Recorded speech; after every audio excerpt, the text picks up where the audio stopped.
এই পর্যন্ত এসেছি। আপনি যখন ক্লাস 1-এ ছিলেন, আপনি শহরে বেড়ে উঠেছেন নাকি গ্রামে? দেখবেন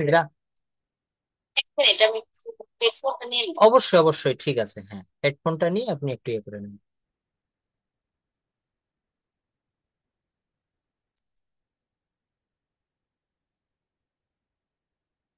মাসের ভিতরে পরিবর্তন বলছে প্রেজেন্ট ইনডেফিনিট টেন্স, বর্তমান কালে কোনো কাজ সাধারণভাবে হয় বা হয়ে থাকে এরূপ বুঝালে ভার্বের প্রেজেন্ট ইনডেফিনিট টেন্স হয়। চিরন্তন সত্য, নিকট ভবিষ্যৎ, অভ্যাস, প্রকৃতি ইত্যাদি বোঝাতে প্রেজেন্ট ইনডেফিনিট টেন্স হয়। গঠন প্রণালী কেমন? সাবজেক্ট প্লাস মূল ভার্ব প্লাস অবজেক্ট। আমরা বাংলাদেশে বাস করি, উই লিভ ইন বাংলাদেশ। সূর্য পূর্ব দিকে ওঠে, the sun rises in the east. এখানে রাইজেস কেন হলো? দা সান হচ্ছে থার্ড পারসন একজন, হ্যাঁ। তাহলে বাকি বাক্যগুলো একটু পড়েন। পাখিরা আকাশে উড়ে, গোলাপের গন্ধ মিষ্টি। পাখিরা আকাশে উড়ে, বার্ড ফ্লাই। হ্যাঁ অবশ্যই ঠিক আছে। তারপর গোলাপের গন্ধ মিষ্টি। The rose smells sweet. তোমরা ভাগ্যবান, ইউ আর লাকি। দিকে অস্ত্রচার, the sun sets in the west. The earth down. তোর মানে কামাল কথা বল, কামাল speaks the truth. ধন্যবাদ। এখানে স্পিক্স কেন হলো? কারণ কামাল হচ্ছে থার্ড পারসন সিঙ্গুলার নাম্বার একজন, এই জন্য এখানে কামাল স্পিক্স দ্য ট্রুথ। তারপর পড়েন, পদ্মা একটি বড় নদী। বড় নদী, the Padma is a big river. বাঙালিরা সাহসী, দ্য বাঙালি আর মানুষ মরণশীল, ম্যান ইজ মর্টাল। ইংরেজরা চতুর, দ্য ইংলিশ আর ভালো ইংরেজি জানে। Snow English well.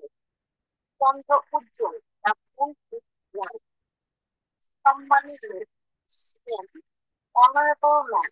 মৃত্যু বিদ্যালয়ে যায়, Mrityu goes to school. Mitu goes to school, Mitu বিদ্যালয়ে যায়।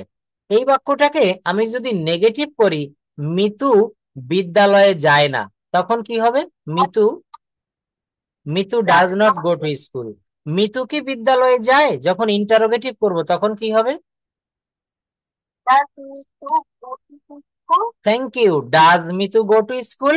এইটাকে যদি নেগেটিভ ইন্টারোগেটিভ করতে বলি, মিতু কি স্কুলে যায় না, তখন কি হবে?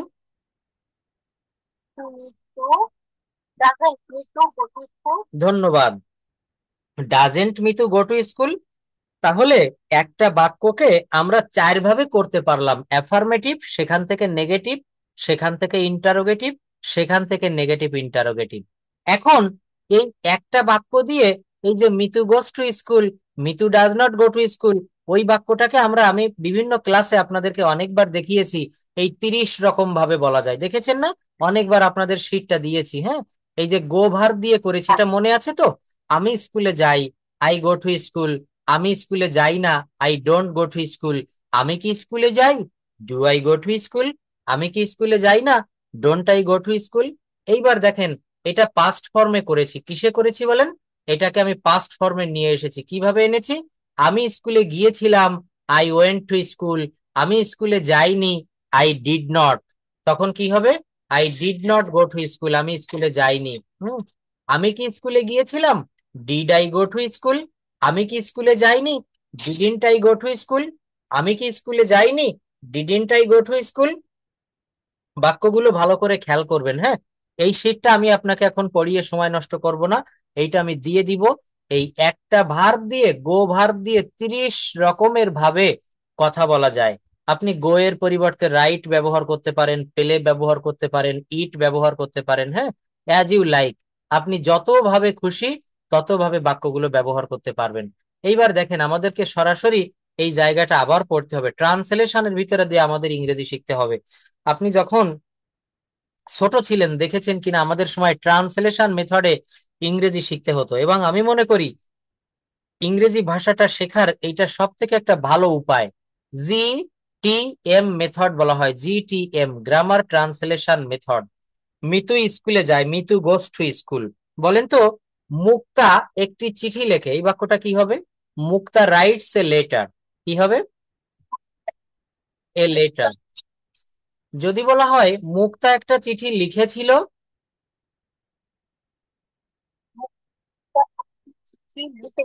হ্যাঁ, মুক্তা রোট a letter, Mukta রোট a letter. আচ্ছা, মুক্তা একটি চিঠি লিখবে, মুক্তা উইল রাইট এ লেটার, মুক্তা একটা চিঠি লিখবে না। এই উইল নট কে আমরা উইল নট না বলে আরো ভালো শোনাবে যদি আমরা ওন্ট বলি। কি বলি বলেন? Won't. Mukta won't write a letter, Mukta won't go to school, Mukta won't draw a picture, Mukta won't play football. তাহলে এই বাক্যগুলা কিন্তু এইভাবে আমাদেরকে করতে হবে। আমার কথা কি ভালো শোনা যাচ্ছে? জোরে শোনা যায় না আস্তে শোনা যায়? সাউন্ড কমিয়ে দিব না বাড়িয়ে দিব? আচ্ছা, আপনার কথাটা আরো একটু স্পষ্ট হলে আমার মনে মনে ভালো লাগতো। আচ্ছা, যাই হোক, তো দেখেন, হ্যাঁ, গরু উপকারী জন্তু, দা খাও ইজ আ অ্যানিমাল। আপনি যেভাবে বলছেন বলেন, আপনার যেভাবে সুবিধা হয় আপনি ক্লাসটা করেন। গরু উপকারী জন্তু, দা খাও ইজ আ ইউজফুল অ্যানিমাল। এই বাক্যগুলো আপনি বলতে পারেন যে স্যার, এগুলো আমি কেন পড়বো? আসলে দেখেন, এই কথাগুলা আমাদের বাস্তব জীবনে প্রয়োজন। 19 নম্বরের বাক্যটা দেখেন, রানা অঙ্কে দুর্বল, Rana is weak in math. যদি বলা হয় রানা ইংরেজিতে দুর্বল, Rana is weak in English. Rana অর্থনীতিতে দুর্বল, Rana is weak in mathematics. তাহলে এখান থেকে আমরা একটা জিনিস জানতে পারি, উইক ইন মানে হচ্ছে দুর্বল, উইক ইন মানে হচ্ছে কি বলেন? দুর্বল।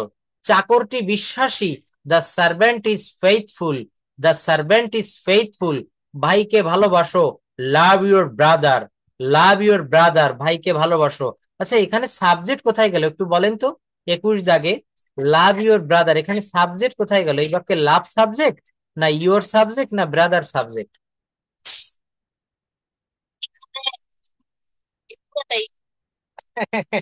না, এ পুরাটাই না, এখানে কোনো সাবজেক্টই নাই। আমরা একটু মনে রাখবো। হ্যাঁ, হ্যাঁ।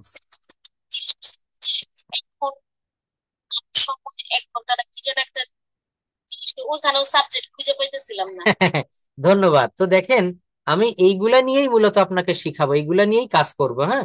আর আপনার যেখানে যেখানে সমস্যা, যেহেতু আপনি আজকে আমার পার্সোনাল ব্যাচে ভর্তি হয়েছেন, আমার একটা বড় দায়িত্ব বেড়ে গেছে, কিন্তু এখানে আপনি যা না পারবেন, যখনই যেটা না বুঝতে পারবেন, একটি কষ্ট করে সামান্য একটু সময় ব্যয় করে, সামান্য একটু সময় ব্যয় করে আমার হোয়াটসঅ্যাপে লিখে দেবেন অথবা ফোন দিবেন। আমি যত ব্যস্ত থাকি, আমি আমার পার্সোনাল ব্যাচের স্টুডেন্টদেরকে ফোন পাইলেই, আমি দেখতে পাইলেই আমি রিসিভ করি, আমি কথা বলি, হ্যাঁ। সবার হাজার হাজার ফোন আসে, সবার ফোন ধরি না। কিন্তু আপনি যেহেতু আজকে আমার একটা দায়িত্ব বাড়িয়ে দিয়েছেন, এবং আমি তো সবই বলেছিলাম যে আসলে আন্তরিকতা একটা অন্যরকম জিনিস, হ্যাঁ। সবার প্রতি কিন্তু এই আন্তরিকতাটা আসে না, সবার ব্যবহার বা ইসে। তো আপনার একদিন রাত্রে, মনে হয় অনেক রাত্রে, আপনার সাথে ইংলিশ বিষয় নিয়ে অনেক কথা হয়েছিল। তো আপনার যে আগ্রহ, হ্যাঁ, অনেক যে আগ্রহ, এই আগ্রহটা দেখে আমি সত্যি অভিভূত। এবং আমি আমাকে একটু হেল্প করবেন আজকে, যেহেতু প্রথম দিন, আমি আপনার কাছে কিছু একটু জানতে চাই। সে বিষয়টা ভাষা শিখে কথা বলতে গেলে আমাদের এই ধরনের ট্রান্সলেশন গুলো প্রতিনিয়ত প্রয়োজন হয়। তো এইখানে আমি আপনাকে 21 নম্বরের প্রশ্নটা পড়তে বলেছিলাম যে, ভাইকে ভালোবাসো, লাভ ইউর ব্রাদার। এই যে ভাইকে ভালোবাসো, আমি মনে করলাম আপনার একটা ছোট ভাই আছে, সে ইন্টারমিডিয়েট পড়ে, আমি ধরে নিলাম সাপোজ। এখন আপনাকে আমি উপদেশ দিচ্ছি যে, মুক্তা আপু, মুক্তা, আপনি আপনার ভাইকে ভালোবাসবেন। এখন আপনি যেহেতু আমার সামনে রয়েছেন, চোখের সামনে, তো এখানে কিন্তু আপনার নাম বা তুমি ভালোবাসবে এইটা বলার প্রয়োজন পড়ে না। আপনাকে আমি লক্ষ্য করে বললাম, ভাইকে ভালোবাসবে। আর তার মানে কি, এখানে আমি মুক্তাকেই বলছি, মুক্তা আমার সামনে রয়েছে। অর্থাৎ ইম্পারেটিভ সেন্টেন্স বলে এগুলাকে। ইম্পারেটিভ সেন্টেন্স মানে হচ্ছে আদেশ, উপদেশ, অনুরোধমূলক বাক্য। আদেশ, উপদেশ, অনুরোধমূলক বাক্য। তো এই যে ভাইকে ভালোবাসবে, এটা কিন্তু একজনকে আরেকজন একটা উপদেশ দিচ্ছে যে তুমি তোমার ভাইকে ভালোবাসবে। হুম। এটা কি হবে? এটা হবে লাভ ইওর ব্রাদার। এখানে দেখেন, এই ইওরটা কিন্তু কোনো সাবজেক্ট না। আসলে কিন্তু এই বাক্যে কিন্তু কোনো সাবজেক্ট নেই, এই বাক্যে কোনো সাবজেক্ট নেই। আপনি মনে মনে বলতে পারেন যে স্যার সাবজেক্ট যেহেতু নেই বাক্য কিভাবে হলো? সাবজেক্ট ছাড়া অবশ্যই বাক্য গঠন করা যায়। সেটা কোথায়? ইম্পারেটিভ সেন্টেন্সে। আমি এটা আপনাকে শিখাবো যে অর্থগতভাবে সেন্টেন্স 5 প্রকার: assertive, interrogative, imperative, exclamatory, optative এবং এক্সক্লামেটরি, এই 5 প্রকার। আর গঠনগতভাবে সেন্টেন্স হচ্ছে 3 প্রকার: সিম্পল, কম্পাউন্ড, কমপ্লেক্স। তো এই যে অর্থগতভাবে 5 প্রকার, এর তৃতীয় ভাইয়ের নাম হচ্ছে ইম্পারেটিভ সেন্টেন্স, অর্থাৎ আদেশ, উপদেশ, অনুরোধমূলক বাক্য। আর ইম্পারেটিভ সেন্টেন্সে সবসময় কর্তাকে সামনে রেখেই মানে উপদেশটা দেওয়া হয়।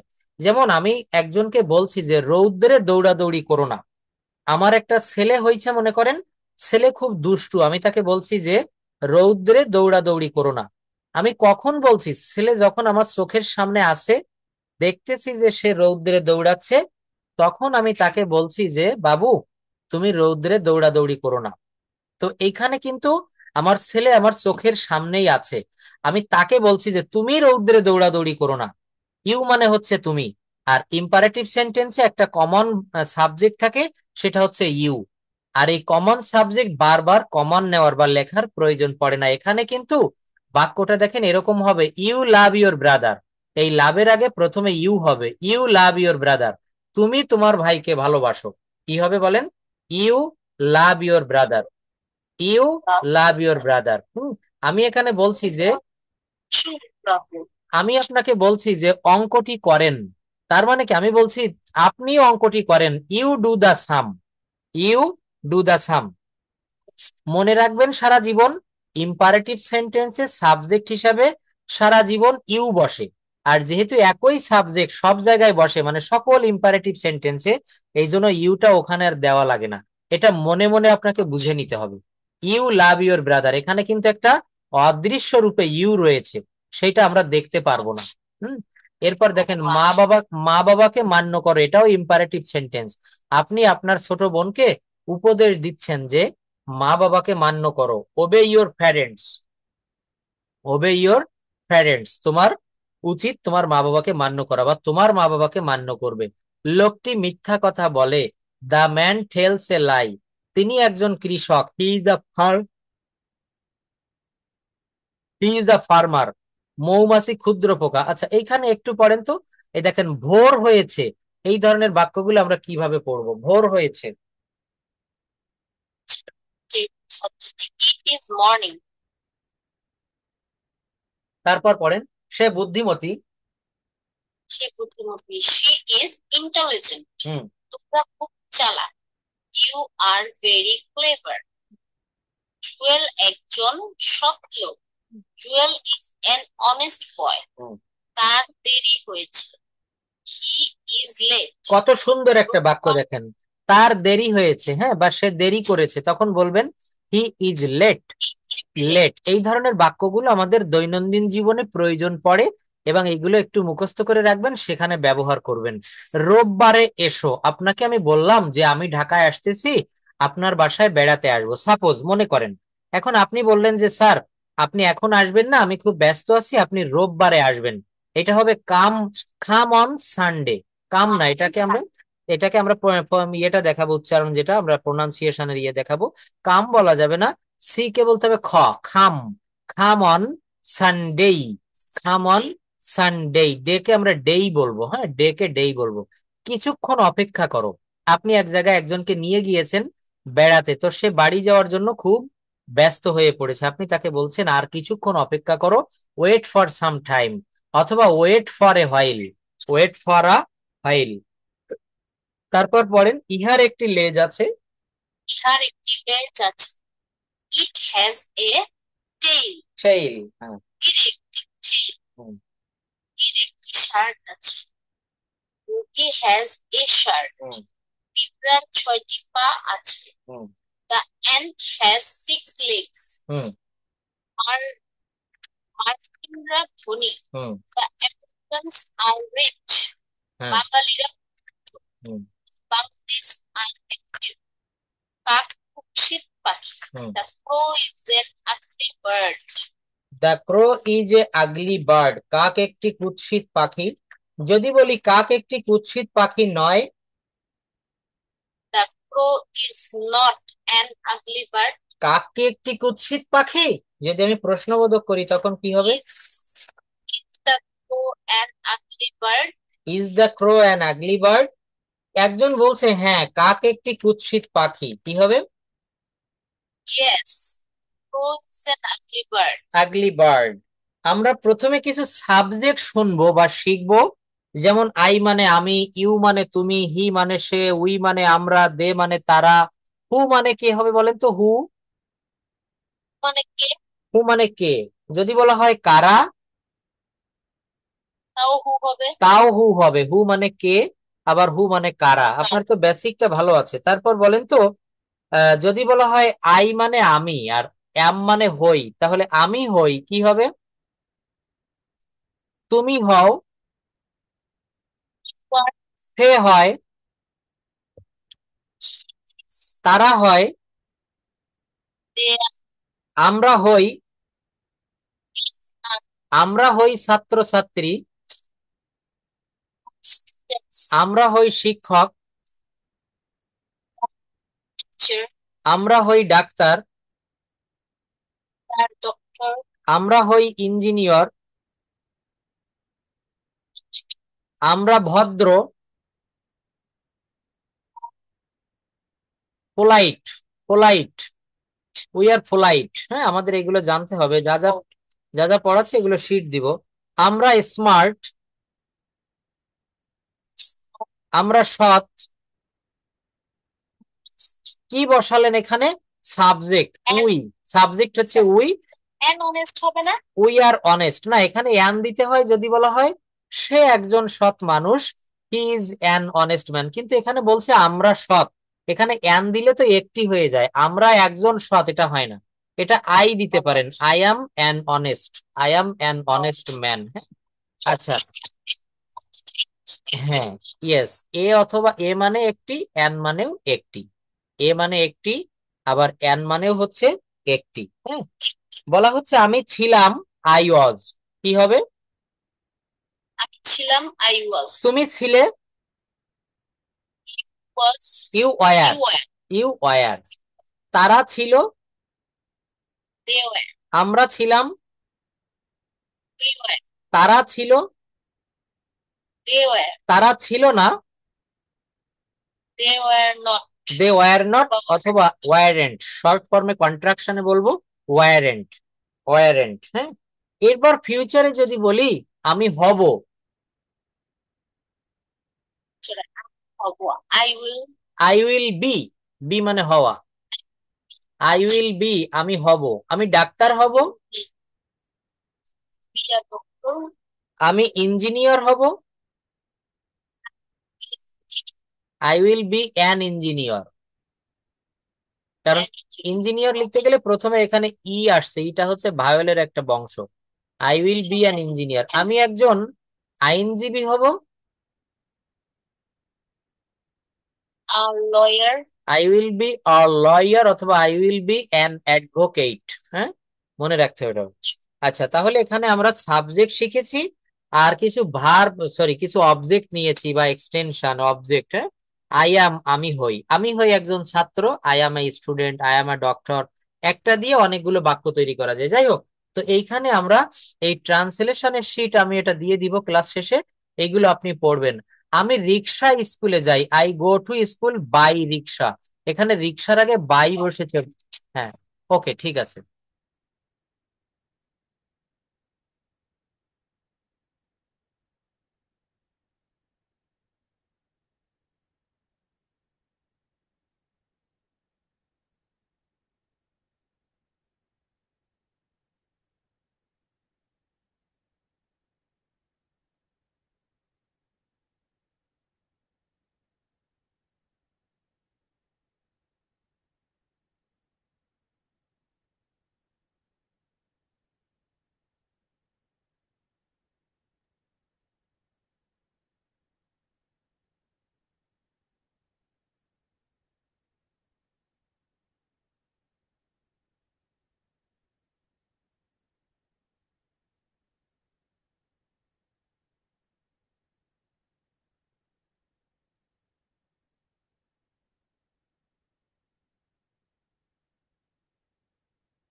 স্যার হ্যাঁ ঠিক আছে। আচ্ছা, না সমস্যা নেই, আপনি বলবেন। কোনো সমস্যা হলে আমি একটু ওয়েট করতে পারবো, কোনো সমস্যা হবে না। আচ্ছা, হ্যাঁ ঠিক আছে, স্বাভাবিকভাবে কাজ থাকতেই পারে। আচ্ছা, তো এখানে দেখেন এই যে চাঁদ রাতে কিরণ দেয়, যেটা বলছিলাম 70 নাম্বারের বাক্যটা, আমি রিক্সায় করে স্কুলে যাই, I go to school by rickshaw. আমি যদি বলি আমি পায়ে হেঁটে স্কুলে যাই, তখন হবে I go to school on foot. এখানে বাই ফুট বা by my leg, on my leg হবে না। অন ফুট মানে হচ্ছে পায়ে হেঁটে, ফুট মানে হচ্ছে পায়ের পাতা, আর এর প্লুরাল হবে ফিট। Foot, fit. তো এই ট্রান্সলেশন গুলো আমি পাঠিয়ে দিচ্ছি, এগুলো জাস্ট একটু 2বার করে রিডিং পড়ে যাবেন। এগুলো খুবই সহজ সহজ বাক্য, কিন্তু এগুলো আমাদের দৈনন্দিন জীবনে প্রয়োজন হয়। এখান থেকে এই বাক্যগুলো দিয়ে, বাক্যগুলো শিখে আপনি মনে মনে এগুলো বলতে থাকবেন, এগুলো একটু প্র্যাকটিস করবেন। 115 নাম্বারে দেখেন, সে কি ইংরেজি জানে, ডাজ হি নো ইংলিশ। এখানে ডাজ কেন হলো? কারণ এই বাক্যটা হচ্ছে প্রেজেন্ট, হ্যাঁ, সে হচ্ছে থার্ড পারসন সিঙ্গুলার নাম্বার একজন, এবং এখানে এই বাক্যটা হচ্ছে প্রেজেন্ট ইনডেফিনিট টেন্স। আর প্রেজেন্ট ইনডেফিনিট টেন্সে যেখানে অক্সিলারি ভার্ব বা বি ভার্বের কোনো ভার্ব, যেমন অ্যাম, ইজ, আর, অজ, অয়ার, এইগুলো যেখানে থাকে না, সেখানে ডু বা ডাজ আনতে হয়। যেমন আই ইট রাইস, আমি ভাত খাই। এই বাক্যটাকে আপনি কিভাবে ইন্টারোগেটিভ করবেন? আমি ভাত খাই, আই ইট রাইস। আমি কি ভাত খাই? তখন হবে do I eat rice, do I eat rice. হ্যাঁ, এই ডুটা ব্যবহার করতে হবে কেন? বাক্যটা প্রেজেন্ট ইনডেফিনিট টেন্স এবং এখানে কোনো সাহায্যকারী ক্রিয়া নেই। Do I eat rice. কিন্তু এটাকে আমি যদি বলি যে I am eating rice, present continuous টেন্সের একটা বাক্য, আমি ভাত খাচ্ছি। এখানে দেখেন একটা অক্সিলারি ভার্ব বা একটা বি ভার্বের বংশগত একটা ভার্ব রয়েছে অ্যাম, আই অ্যাম ইটিং রাইস। এই বাক্যটাকে কিভাবে আপনি ইন্টারোগেটিভ করবেন? এই অ্যাম নামক যে অক্সিলারি ভার্ব, এইটাকে সবার প্রথমে এনে বসিয়ে দিতে হবে। I am eating rice, am I eating rice.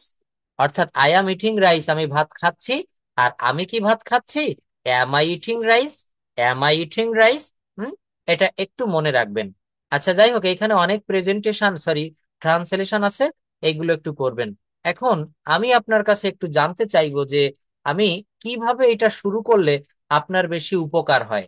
অর্থাৎ আমি আরো একটু ভেঙে দেই বিষয়টা, কিভাবে বলতে কি, আমি কি গ্রামারের সেই একেবারে জিরো লেভেল থেকে শুরু করব, নাকি আপনি টেন্স বা ভয়েস যে যে মেন মেন পয়েন্ট গুলা সেইগুলা থেকে শুরু করলে বেশি ভালো হয়? মানে আপনার মনের কথাটা আপনি বলবেন যে আমি কিভাবে পড়ালে আপনি বেশি উপকৃত হবেন। কারণ ওইভাবে তো বড় ব্যাচে কখনো আমি কথা বলার, তো 7টি বিষয় সম্পর্কে ধারণা রাখতে হবে। কয়টা বিষয় সম্পর্কে? 7টা বিষয়।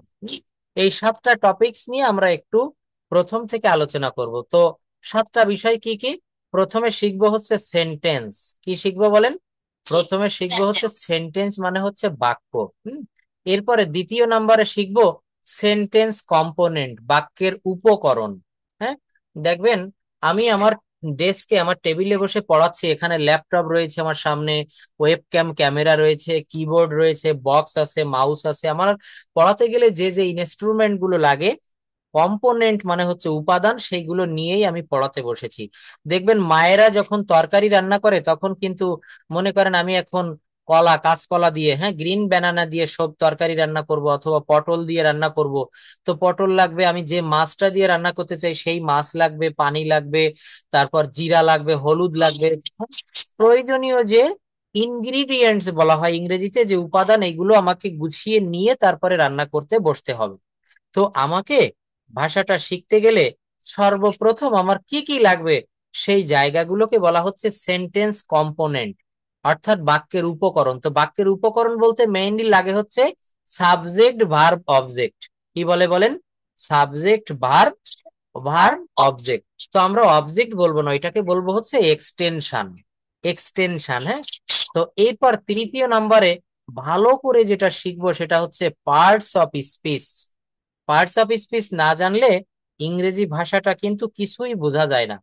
যেমন আপনাকে বললাম যে আমি যদি একটা বাক্য বলি, মুক্তা ইজ আ গুড গার্ল, এখানে মুক্তা কোন পার্টস অফ স্পিচ, ইজ কোন পার্টস অফ স্পিচ, গার্ল কোন পার্টস অফ স্পিচ, এইগুলো কিন্তু আমাকে জানতে হবে।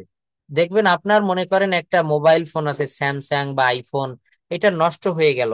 এখন আপনি মেকানিকের কাছে নিয়ে গেলেন, মেকানিক কিন্তু ওই মোবাইলটা তার ড্রাইভার বা টেস্টার বা তার ইয়ে দিয়ে সে কিন্তু খুলে ফেলবে। খুলে আস্তে আস্তে আপনার রোগটা সেরে আবার কিন্তু সে জোড়া লাগিয়ে দিবে। কেন? কারণ সে ওই কাজ পূর্বে কিন্তু শিখেছে, ট্রেনিং নিয়েছে, গুরু ধরেছে। আর এখানেও কিন্তু আমাকে সেই পার্টস অফ স্পিচ গুরু ধরে টিচারের মাধ্যমে কোনটা কোন পার্টস অফ স্পিচ এইগুলো কিন্তু শিখতে হবে। ওই মোবাইলের মেকানিক যেমন জানে যে কোথায় নষ্ট হয়েছে, মাউথ স্পিকার না ব্যাটারি নাকি চার্জিং পয়েন্ট, এইগুলো খুঁটিয়ে খুঁটিয়ে দেখে সে আপনাকে কিন্তু এটা রিপেয়ার করে দেবে, কারণ সে মোবাইলের মেকানিক। আর আমরা হচ্ছে ইংরেজি ভাষার মেকানিক। আমরা সেন্টেন্স খুলে ফেলতে পারি একেবার, আবার কিন্তু আমরা জোড়া লাগিয়ে দিতে পারি। তো এইটা হচ্ছে পার্টস অফ স্পিচের কাজ। আমি এই যে কথা বলে যাচ্ছি, বলেই যাচ্ছি, এইটা হচ্ছে ভার্ব। হ্যাঁ। আর মনে করেন এখানে সাবজেক্ট, টোটাল সব পার্টস অফ স্পিচটা হচ্ছে 8 ভাই। এই যে পার্টস অফ স্পিচ হচ্ছে 8 প্রকার। কয় প্রকার? 8 প্রকার। এই 8 প্রকার আমাদেরকে কিন্তু খুব ভালোভাবে জানা থাকতে হবে। আচ্ছা, এরপর 4 নম্বরে যেটা শিখবো সেটা হচ্ছে ভার্ব বা ক্রিয়া। চতুর্থ নম্বরে যেটা থাকবে সেটা হচ্ছে ভার্ব বা ক্রিয়া। এরপর আমাদের ভার্ব সম্পর্কে ধারণা রাখতে হবে। ভার্ব হচ্ছে এমন একটি শব্দ যা কোনো কিছু করা, হওয়া, থাকা বোঝায়। ইংরেজি বাক্যে ভার্বের গুরুত্ব অপরিসীম। দেখেন, একটা মানুষের ভিতরে যদি আত্মাটা বেরিয়ে যায় তখন সে, আমরা তাকে মৃত বলি, হি ইজ ডেড। তো একটা বাক্যের ভিতরে যদি ভার্ব ভুল হয়ে যায় বা যদি ভার্ব ব্যবহার না করি, সেই বাক্যটা কিন্তু মারা যাবে। সাবজেক্ট ছাড়া বাক্য হয়, অবজেক্ট ছাড়া বাক্য হয়, কিন্তু পৃথিবীতে কোনো বাক্য আপনি দেখাতে পারবেন না ভার্ব ছাড়া বাক্য হয়। ভার্ব ছাড়া কিন্তু কোনো বাক্য হবে না। পঞ্চম নম্বরে আমাদেরকে শিখতে হবে টেন্স। কি শিখতে হবে? টেন্স। টেন্সটা আপনি নিশ্চয়ই পারেন, এটা আমি আবারও দেখাবো। টেন্স কিন্তু বলছে যে হ্যাঁ, সহজ জিনিসগুলাও বারবার দেখতে হবে, বারবার দেখতে হবে, কখন কোনটা কাজে লাগে এটা কিছু বলা যায় না। তো টেন্স। এরপরে ষষ্ঠ নাম্বারে শিখবো 6 নাম্বারে মোডাল এবং সেমি মোডাল। কি শিখবো? মোডাল এবং সেমি মোডাল ভার্বের ব্যবহার।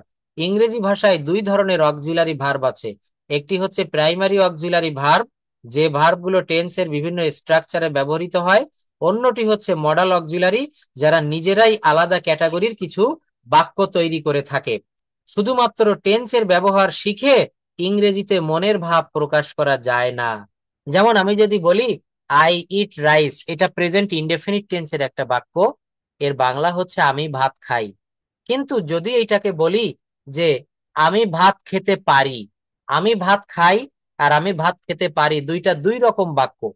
তো আমি ভাত খেতে পারি এইটা হবে আই ক্যান ইট, আর আই ইট রাইস দুইটার ভিতরে কিন্তু অনেক পার্থক্য, তাই না? তাই এখানে বলছে যে শুধুমাত্র টেন্স দিয়ে আমরা সব কথা বলতে পারি না, এই জন্য আমাদেরকে মোডাল এবং সেমি মোডাল খুব ভালোভাবে শিখতে হবে, রপ্ত করতে হবে। আর সপ্তম নাম্বারে আমাদের সর্বশেষ যে বিষয়টি শিখতে হবে সেইটাকে বলা হচ্ছে ভয়েস চেঞ্জ, অ্যাক্টিভ এবং প্যাসিভ। হ্যাঁ, দেখবেন কিছু কথা অ্যাক্টিভে বলা যায়, আবার কিছু কথা আপনি ইচ্ছা করলেও অ্যাক্টিভে বলতে পারবেন না। আমি যদি বলি ঢাকা শহরে মাছ বিক্রি করা হয়, এই বাক্যটা কি অ্যাক্টিভ না প্যাসিভ? এটা অ্যাক্টিভ না, এটা প্যাসিভ। কিভাবে বলবেন, বুঝবেন অ্যাক্টিভ না প্যাসিভ? পারি না। একদমই পারি না। হ্যাঁ, সত্য কথা বলার জন্য ধন্যবাদ। আমি এই জায়গাগুলো দেখাবো, এমন ভাবে শিখাবো। দেখেন, আমি কিন্তু আমার চাকরির বয়স শেষ হয়ে গিয়েছে সম্প্রতি। তো আমি সৃষ্টিকর্তার রহমতে মানে কৃপায় আসলে সোহাগ স্যারও কিন্তু বরিশাল ইউনিভার্সিটি থেকে সম্প্রতি অনার্স মাস্টার্স কমপ্লিট করেছে। তো এখন আপনাদের আশীর্বাদে চাকরির থেকেও ভালো আছি, ঈশ্বরের আশীর্বাদে। একটা ব্যাপার কি, আপনি যদি ভালোভাবে ভাষাটা শিখতে পারেন, ঢাকা শহরে থাকেন আপনি, চাকরি আপনার খোঁজা লাগবে না, চাকরি আপনাকে খুঁজে নিবে। এই কথাটা কিন্তু সেটাই আমি মানে খুব অবজারভেশন করেছি যে আমি সময় না নষ্ট করে আমি এই জিনিসটা এমন একটা রড একটা জিনিস যেটা কখনোই ফেলে না, কখনোই অল টাইম কাজে লাগে। আপনি আমার পার্সোনাল ব্যাচে ক্লাসটা করেন, 2 থেকে 3 মাসে ফ্লুয়েন্ট নিতে। এটা কিন্তু কেন নিতে হয় জানেন? কারণ যখন এইটা